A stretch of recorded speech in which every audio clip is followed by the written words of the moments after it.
What's up, Plebheads? I'm Neo, and I'm joined here tonight by my brother, Jdog. Welcome to a very special episode. Now, Jdog, you kind of have a game you want to introduce to the channel. I do, and this game is Chasm.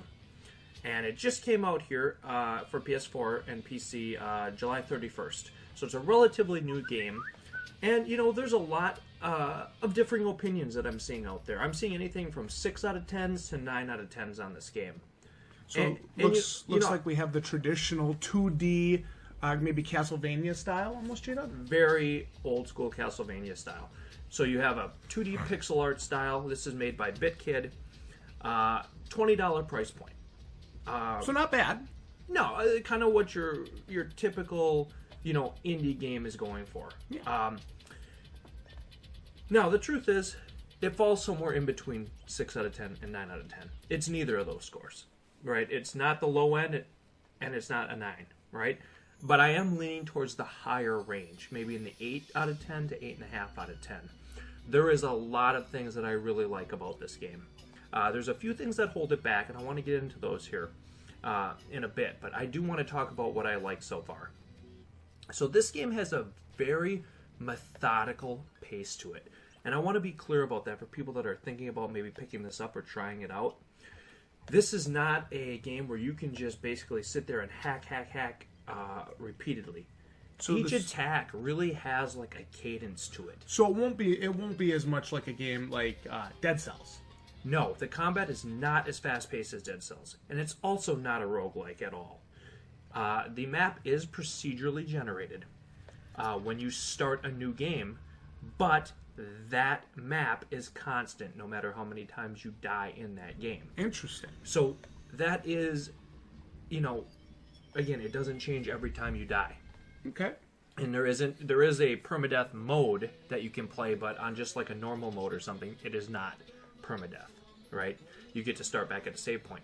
So, for those of you that have played Axiom Verge, this game has a map system that works almost exactly like that game. It is so similar. You've got basically your, you know, rectangular layouts, and your red rooms are save rooms, and then you have blue rooms, which are connecting rooms to other parts of the map, and you have, in this case, yellow-colored rooms, which are going to be teleportation rooms, or rooms that'll lead you back up to town. And what I like is that each of the areas has multiple of these areas, and these teleportation rooms work really nice to, you know, you find one, then you can go back up into town, buy, sell things like I'm doing here, save your game, get your health back, all that good stuff. So that's really, really important. And the game does a pretty good job with those, but I want to be very clear about this. The game does not autosave at any point. You must manually save your game. And this, I got to find out the hard way when I lost about 35 minutes of progress. I remember that. You were a little shook up. A little shook. So, once I learned that, though, I learned how to manipulate that, and basically every time I do something relevant, I go to the nearest save or teleport room, because at town there's a save point. So I always go back to a save or teleportation room and make sure I save. Good practice. Even if it's just getting a level or getting something, you know, basic, unlocking a character, things like that. I always use the save. So you need to, I would say, to really enjoy this game, you want to really learn how to manipulate that save system. Well, speaking of really enjoying this game, I just put the headset on because I kind of want to listen to the audio. It's good music. The music in this game is absolutely excellent. It's one of the best parts of it. I'm really liking the soundtrack for this game. I've only heard 2 different tracks now. Yeah. 3 now. It's awesome. Each area is distinct, has a distinct kind of environmental sound for it, but I have thoroughly enjoyed the music in this game. Great. Really adds to it. Excellent. It really brings back that classic 16-bit days, right? Love it. I mean, for you and I, we grew up with Sega Genesis, Super Nintendo. Yeah. This game feels so good, right? Good. Good. The movement in this game is excellent. Okay, it's quick. Your guy moves along. The jumps are pretty spot on. I haven't had hardly any problems at all with actual movement or getting my character to do what I wanted him to do. So I've actually felt pretty good about that as well. And he moves really quickly, too. And his control in the air is excellent. His jump control is something that should be mentioned. I really like that. I can attack in the air. I can adjust the length of the jump by how long I hold down the jump button. So those are all really good things that make the game play very well. So you've got that. You've got what I would say is a, retro-inspired game with some more modern, touch-ups in it, which is really, really excellent. So what else should we talk about for this game? We talked about kind of the way the map is laid out, but so you find these save rooms and you find these teleportation rooms that get you back up to town or get you to other parts of the map. So everything interconnects very well. And I do like that. But I do want to be clear that there are multiple areas in this game that work kind of like gauntlets, right? Where you're going to have to go to the end of one part of the map, like you can even see right here, where you are going to have to move multiple rooms away from a save point with no saves. And every time you go back and forth to a room or a screen, the enemies reload, even if you've killed them just 2 seconds prior, right? So usually you need to go out to the end to rescue a character, and we'll get into that in a minute, or find a secret or find a new weapon or something, and then you've got to make it all the way back if you want to save your game. So that's where some of the challenge to the game really comes in, because you're basically, if you die at any point, you're going to have to do it all over again. So you better get those saves. So you need to learn how to manipulate the save system. And even if you do, save after every level that you get, after, every character you unlock, there's still going to be a few deaths that are going to occur. Of course. Because you go down these gauntlets, if you get hit enough times, there isn't any auto healing. So we're talking pretty old school here, right? And that's it. You're done. So, you can definitely find yourself in big trouble, or trying to make it all the way back to the save with one HP or something like that. All right, now you've beaten me over the head with this save system here, but I want to know more about the game's combat. Well, so let's talk about combat in this game. There's a zillion different weapons, right? Each of these weapons has different reach, right? And, it's pixel for pixel, right? I mean, you touch the enemy, you hit them. You don't touch them, you don't hit them. So you've got longer weapons, shorter weapons, and each of those weapons has a different speed as well, right? Like, you're not going to be able to swing your poleaxe 100 times a minute as fast as you are your knife, little knife, right? Good. Well, it should be like that. And so basically, you can see up there square and circle, right, on the gameplay. I have basically a halberd equipped, and then my circle attack is my magic attack, which is a magic knife that I can throw. So that gives me my ranged attack as well. Fantastic. So we've got some different options that way, and it does allow for a lot of different play styles. I prefer weapons that attack a little bit quicker, so I'm using, I think this, I think it's called like a quick sword right now or something. And it's working pretty well for me. But everybody's going to have different, they're going to approach the combat differently. Are you using the swift sword? Swift sword, They have the same weapon in Dead Cells. Yep, so obviously that attacks quite quickly. Yeah. So, I feel right at home with that one. So, there's some different light puzzle elements in the games, too. Lots of hidden areas to find. I actually found an area last night that is, like, off the map type of thing, almost. Good. So, it was really awesome to find, and it was loaded with treasure. So, I was all smiles when I found that area. It was amazing. Do they have, like, hidden walls that you can break by attacking randomly? Or that you just jump through. Yeah, lots of hidden walls, hidden areas. So, this is a game for the explorer. This is a Metroidvania-style game for the explorer. Well, that's right up your alley, too. It is. And, the game really works in that Metroid fashion, right? Where you are going to find rooms that you can't access. And then you're going to get they call them artifacts in the game, that give you an ability that allow you to access those areas. So there's going to be lots of backtracking, which is why you look at the map layout here. I think the map is very well done. Now you can see there's only 2 or 3 save spots in that whole map, and that's a lot of rooms with a lot of enemies. So that's what I'm talking about with the save system. Needing to be something that you kind of plan your route on, and that's the further I get into the game, the more I find myself planning my route with the map. So I know where I'm going, what I'm doing, and I know where that next save room is so I can get saves. It's very important.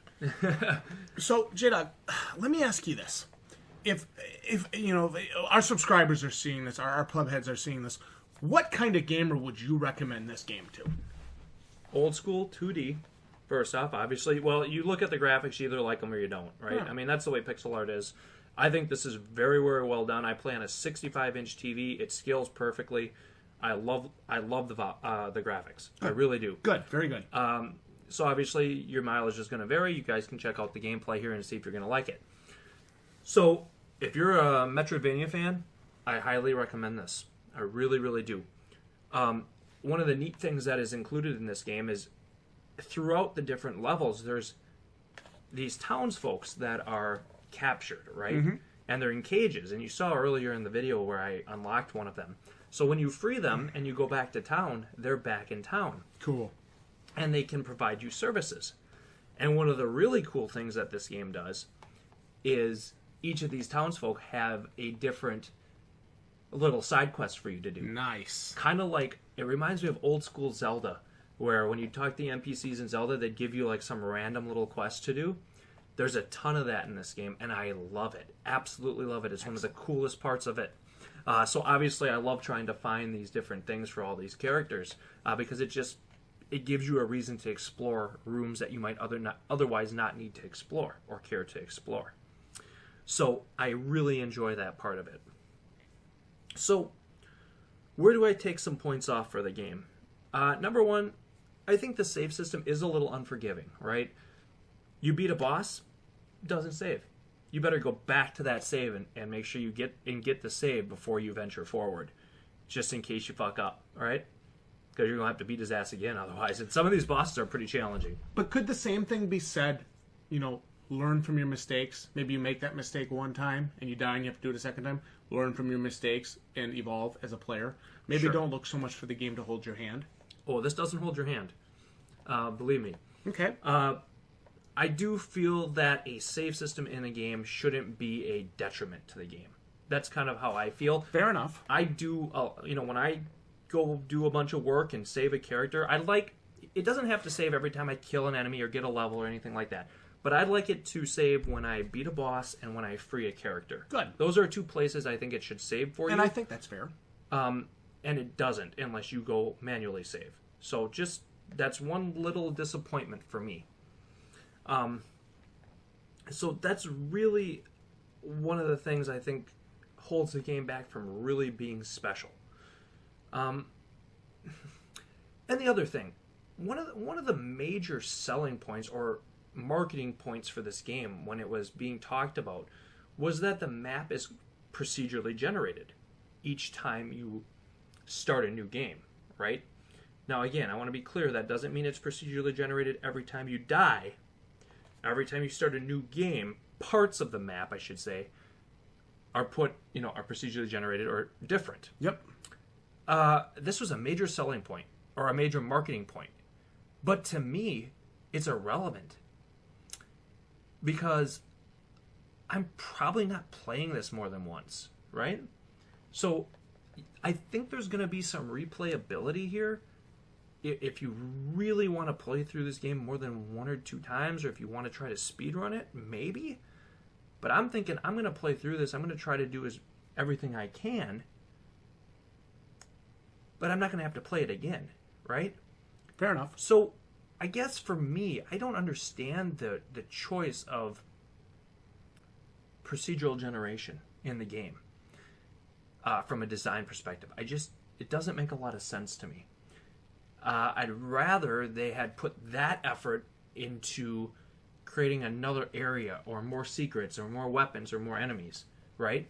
Instead of focusing so heavily on every time you start a new game, parts of the map might be in different spots. It's still relatively the same game. Yeah, the major points of the map are not going to be different, but certain rooms might be in different orders. To me, that's not a huge selling point. So if you're thinking of buying this game for the procedural generation aspect, I really don't think it's a huge selling point.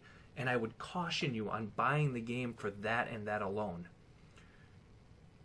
What I want you to buy the game for is good combat, an awesome world and story, great pixel art, great soundtrack, and tons of secrets, hidden areas, and things like that. That's what's really good in this game. The procedural generation part, to me, not so important. Irrelevant. Because again, look at all the games that are coming out. You've got this, you've got Dead Cells, we have Death's Gambit coming, we have Guacamelee 2, all in a month. So are you going to play through this more than once? I highly doubt it. I'd rather have one great playthrough than a bunch of half-assed playthroughs. At least that's my personal opinion. Good point. Again, it could vary for people watching. And certainly if you do want to play through it more than once, I think the procedural generation will at least make it so you don't know the complete layout of every single room at all times, which will be kind of nice. But it's just not a selling point for me. So at the end of the day, guys, what I want you to consider if you're thinking about getting this is, number 1, Metroidvania. Number 2, pixel art, 2D, getting different abilities throughout the game, and then being able to cope with a save system that does not autosave and that requires you to find a save point every time you want to get a save. If you can handle that, this game is a buy. I'm actually going to recommend it even at $20. At $10, it's a bona fide grade A buy because it's excellent. Very excellent, especially if you can pick it up on sale. But for me, I did get it with the 20% off PS Plus discount and picked it up for $16, and I am very happy with that, with my purchase at that price. Good. And this is a recommendation for me. So we pretty titled rare this from video, us. Trash or Treasure. This is a treasure. I'm leaning in the 8.5 out of 10. Wow. A very, very well done game. Lots of fun. It's quick to get back and forth to areas, which I like. And the game is well interconnected. So, yes, at the end of the day, Chasm gets a recommendation from me. If you like 2D platformers, methodical combat, challenging Metroidvanias, this is one to definitely check out. You get the 2-hour trial on Steam. If you have access to the PC, I highly recommend that you give it a try. And I'm very happy with the purchase. It is a buy at $20. It's a bona fide buy at $10 if you can get it on sale. We'll be interested to know what all of you think about Chasm. Let us know down in the comments your thoughts. Have you played it? Are you interested in playing it? Like the video if you enjoyed this no BS review. And we'll see each and every one of you right here next time for more honest content like this. Thanks for listening, everyone. Good night. GG. Yo, plebs.